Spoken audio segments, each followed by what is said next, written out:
പുന്നാര പുണ്ടച്ചി മോൻ എന്നെ റിയാക്ട് ചെയ്തിട്ടുണ്ട്.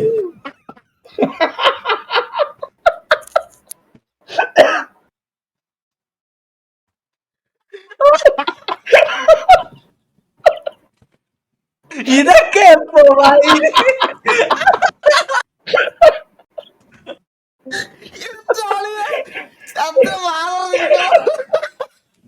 അപ്പൊ ഇന്നെ റിയാക്ട് ചെയ്തുകൊണ്ടാണ് ഇതാക്കിയതല്ല, ഞാനായിട്ട് അങ്ങോട്ട് വള്ളി പിടിക്കാൻ പോയില്ല. ഇവന്റെ ഫാൻസ് വന്ന് ഇന്നെ ഇതാക്കുന്നുണ്ട്. ഫാൻസിന്റെ മെസ്സേജ് ഒക്കെ ഞാൻ അവിടെ വെക്കാം, അതൊക്കെ അവിടെ നിൽക്കട്ടെ. ആദ്യം ഇവന്നെ റിയാക്ട് ചെയ്തേക്കാം. പിന്നെ ഒറ്റൊരു കാര്യം, 18 വയസ്സിന് താഴെയുള്ള ആടുമുക്കൾ പോവുക. ഇവിടെ കണ്ടുപോരുത്, ഈ ഭാഗത്ത് കണ്ടുപോരുത്, സ്കിപ്പടിച്ച് പോകണം.